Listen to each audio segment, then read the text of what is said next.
Again, happy birthday sa ating idol na si Kai Sotto. And hopefully, one of these days, ay maimbitahan naman tayo sa kanyang birthday. Baka naman.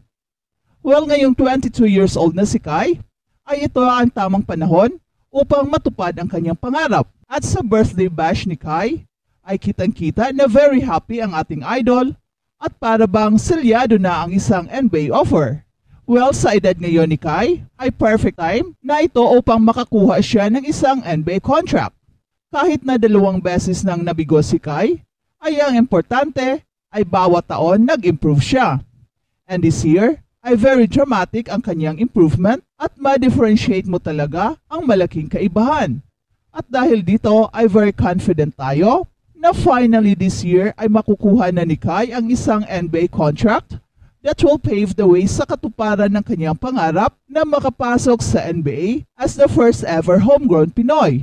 Napakalaki na kasi ng pinagbago sa laro ni Kai since 2 years ago na kung saan very soft pa siya at napakadaling itulak. Noon ay ayaw ni Kai sa mga pisikalan sa ilalim kaya na-develop niya ang kanyang mga mid-range shots that extends to the 3-point line. It was a blessing in disguise dahil na-develop niya ang kanyang outside game while still waiting na mag-mature ang kanyang katawan at magkaroon ito ng power and strength. Kaya ngayong nagkalaman na si Kai at umabot na hanggang 250 pounds ang kanyang timbang, ay hindi na mawawala ang kanyang outside game. At nakikita naman natin ngayon na manina lang ni Kai Sotto ang pisikalan at tulakan sa ilalim. And instead of backing down from physicality, ay siya na ang nag-initiate ng contact at ng bully pa. Napakalayo sa kilala nating Kai Sotto na pa-jump shot lang at fade away shot around the basket. Ngayon ay dinidiin na talaga ni Kai at kung hanggat maaari ay dunk lahat around the basket. Kapag nasa loob siya ng shaded lane, ay halos lahat isinalampak niya ang bola at wala ng mga soft shots. Bihira na rin nating nakikita ang kanyang mga floaters dahil he likes to bully now inside. At dahil dito, ay hindi malayong nakaabang na ang isang sealed contract para kay Kai. Well, kung ikaw ba naman ay isang napaka-skilled big man at meron ng taglay na lakas na pwedeng mangbuli sa ilalim, ay siguradong lahat ng mga NBA teams ay naglalaway na kukunin si Kai. At hindi lang ang NBA ang naglalaway sa kanya, kundi mas lalong naglalaway ang Gilas dahil alam ni Coach Tim Cone kung gaano kalaki ng maitutulong ni Kai against the European teams na naglalakihan at mga NBA players pa. Pero with Kai, ay ma-offset natin ang advantage ng mga European big men dahil sa skills na kanyang dala. And not to mention, ang tangkad ni Kai na world class and he plays like a typical European big man na pwede sa labas at pwede rin sa ilalim. Kaya ngayon pa lang, ay sigurado nang maglalaro si Kai sa Gilas at meron na siyang commitment na maglalaro hanggang makakaya niya. Pumirma na siya na magiging parte sa Gilas for long term. Hangad kasi ni Kai na matulungan ang Pilipinas na makuha ang Olympic slot sa Paris this year at kung hindi man ay sa next Olympics in the next 4 years. Yan ang goal ni Kai at ng buong Gilas team kasama sina Coach Tim Cone at mga teammates niya.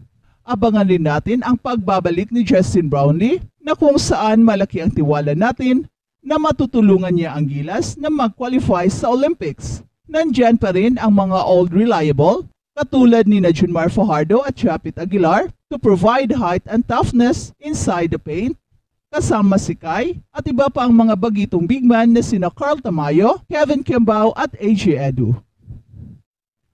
At balitang NBA naman, Jason Tatum at ang Boston Celtics hinaharangan ang huling rally ng Cleveland Cavaliers para kunin ang Game 3. Ang Boston Celtics matapos magkaroon ng 23 points na lamang sa third quarter ay nanatiling malakas upang kunin ang 106-93 na panalo laban sa Cleveland Cavaliers sa Game 3 ng kanilang Eastern Conference Semifinal Series. Matapos ang isang di pangkaraniwang pagkakamali sa TD Garden sa Game 2, ang Boston Celtics ay nagbabalik sa kontrol ng serye. Matapos kunin ang double-digit na panalo sa lahat ng laro maliban sa 2 laro sa postseason hanggang ngayon, ngayon ay may hawak na ng 2-1 ang Boston Celtics at lamang sila sa serye. Ang Boston ay agad na umunlad at salamat sa mabilis na 12 points mula kay Jason Tatum sa first quarter. Ang Celtics ay halos nagbukas ng malaking agwat sa laro ng ilang beses sa first half pero si Donovan Mitchell ay ang nagpatuloy para sa Cleveland Cavaliers kung saan meron itong 23 points sa kanyang 33 points sa first half habang nakatama ng 6 na tres beyond the arc kabilang ang isang kamangha-manghang step-back three-pointer sa huling minuto na pinalipad si Derrick White at nagpatuloy sila ng single-digit na pagitan sa break. Pero ang Boston Celtics nagsimula ng maaga para sa second half. Binuksan nila ang second half ng isang 14-0 run, kung saan tumawag si Cleveland head coach JB Bickerstaff ng isang timeout. Pero ang timeout na ito ay hindi gumana. Mas pinalakas ng Celtics ang kanilang lamang sa 23 points, 71-48, bago nagtala ng puntos ang Cavaliers sa second half sa isang simpleng floater ni Donovan Mitchell. At ito ay nagpausbong ng konti sa opensa ng Cavaliers. Sila ay nagpatuloy ng isang 15-4 run, pero pumasok sila sa final period na may 15 points na hinahabol.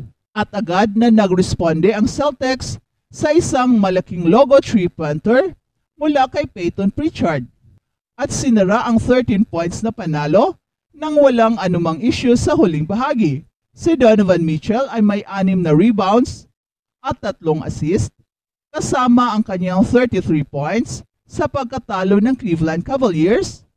Nagdagdag si Evan Mobley ng 17 points at 8 rebounds at si Darius Garland naman ay nagtapos ng may 15 points at 6 na rebounds.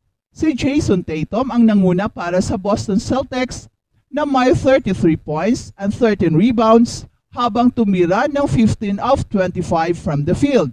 At nagdagdag pa si Jaylen Brown ng 28 points at 9 na rebounds.